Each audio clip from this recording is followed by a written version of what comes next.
guys, this is Jaron with Savage Gym. Today I'm answering a question I got on Facebook from Justin Raymond. Justin wanted to know, with a program that he's running, it asked him to perform box squats, and he was curious as to which variation that I thought would be best, as well as any technical cues that would be helpful for him as he implements them into his program. Now, I'm assuming, Justin, that you are a raw lifter. If you are not, then I'm probably not going to be your best source of information, since I only coach raw lifters and I don't have any experience with single or multiply gear. However, if you are raw, then there are different ways for you to maximize the use of a box squat. One of the first things that I would recommend is really looking at the reason behind using a box squat in your program. I'm not going to go into too much detail as to whether or not that's going to be an effective variation for you. We're just going to address the program as it's written and talk about the movement and ways that you can make it better and work better for you and your specific weaknesses or imbalances or anything like that.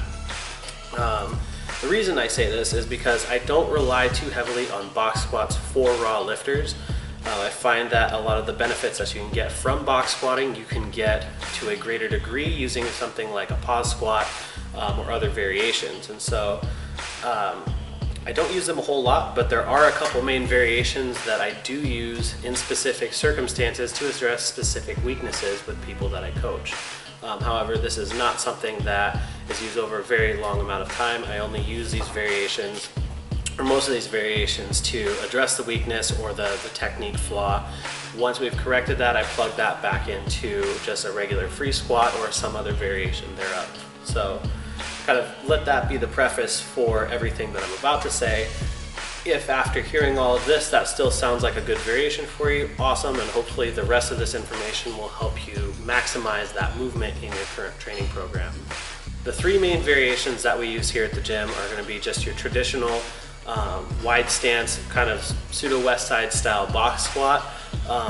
These are typically done, like I said, in a very wide stance. This is obviously limited based on what your personal hip mobility and structure is, but usually almost as wide of a stance as we can kind of manage.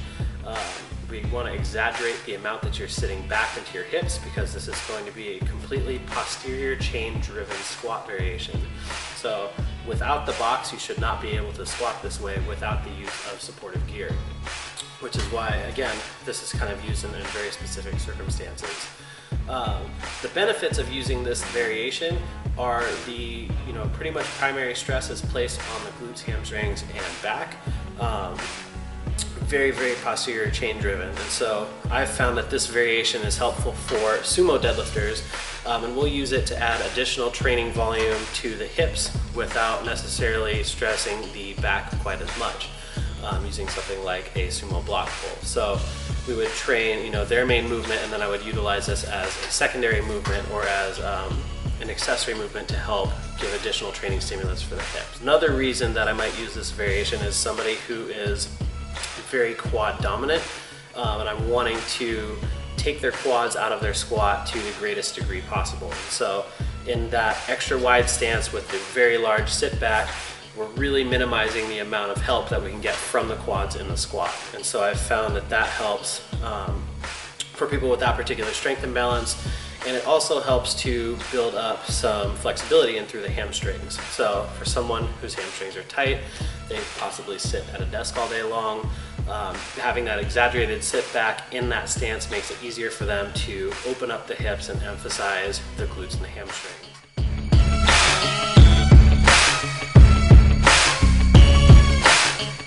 The second version that I use is more of a traditional stance squat. So this is going to be whatever your normal squat stance is, but done to a box. And so based on the person and the situation, we may or may not actually pause your weight on the box. We may also even just squat to the box, but this is done in just a regular squat stance. Now, the main reason that I use this, and I use it mostly with beginners, is to, again, cue that ability to sit back into the hips. That's something that most people tend to struggle with, and they don't know how to control their balance while they're sitting back into the hips, and they don't know how to control the knees staying in position to keep the hips open. And then when you add the bar onto the back, there's a bunch of other things that can go wrong.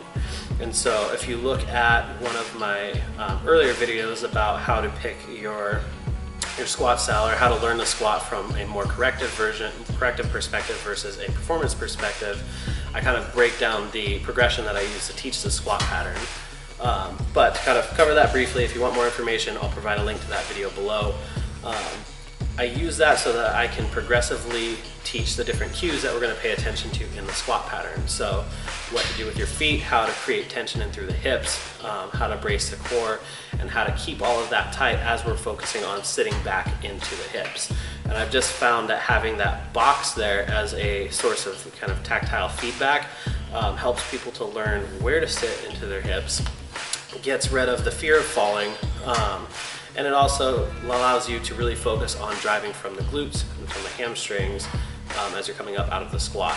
And 9 times out of 10, if I teach someone how to squat that way first, by the time I take the box away, we've fixed most of the technique flaws that we usually have to struggle with teaching a new person or a new lifter how to squat. And so that's the main reason that I'll use that variation, is to kind of just teach that motor pattern. Another reason that I'll use just a regular stance box squat or a squat to a box would be to teach someone proper depth. This is not always the best way to do it, but quite often if I have someone sit down to a box that we set to be at or slightly below parallel, just having that little bit of feedback from touching your butt down to the box seems to be good enough for them to kind of learn where that bottom position is.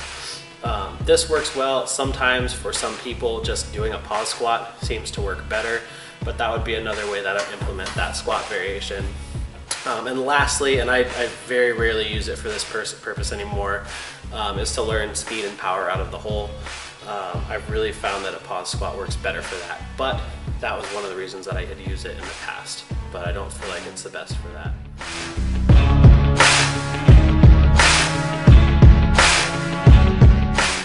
Another variation that we've been using lately is something that I got from watching George Lehman, which is a deadlift stance box squat. This works both for sumo and conventional pullers. Sumo pullers, I would have use that extra wide stance that we talked about first. Conventional pullers would use something with the pretty much identical stance as your conventional deadlift. I set the box either at or slightly above parallel, just a little bit. Then we keep the feet and everything pointing, not straight forward, but they're very close together. And the goal with this, or the reason that George Lehman uses these, is to work on that leg drive and that power out of the bottom of a conventional deadlift. And I've been using these for about 8 weeks, and I'm having some really good success with that. So that's a newer variation that I don't have quite as much experience with, but at least in the last couple months, I've seen some good results from that. And it's also helped to be a really good supplemental variation for building up quad strength for me. I have very long femurs and I tend to be more hip dominant in most of the things that I do, and so my quads tend to be the weak point for conventional deadlifts and also in my squat. So using that variation really helps to emphasize the quads, and I've been seeing some good results with that. So that would be another variation that we would use.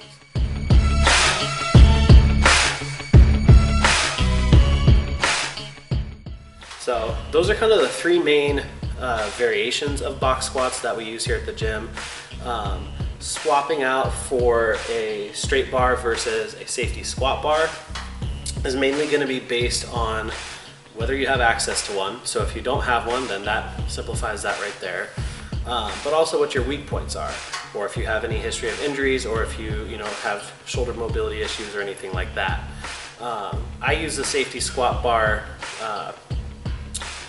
personally because my elbows tend to get a little bit grizzled from low bar squatting, and so for my secondary squat day, I squat on my deadlift day.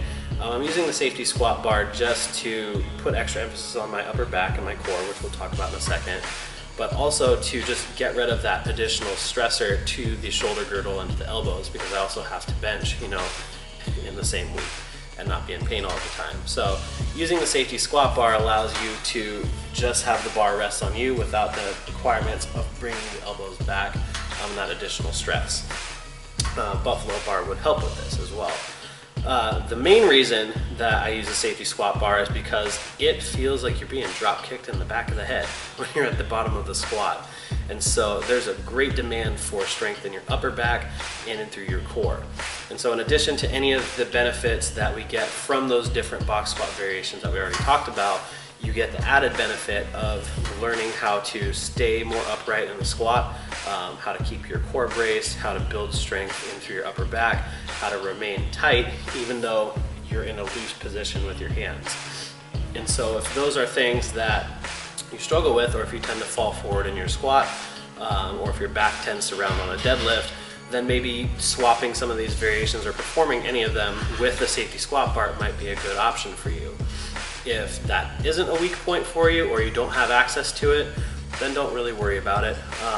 You don't need specialty equipment to progress on your program, although it is helpful for solving certain problems for certain people.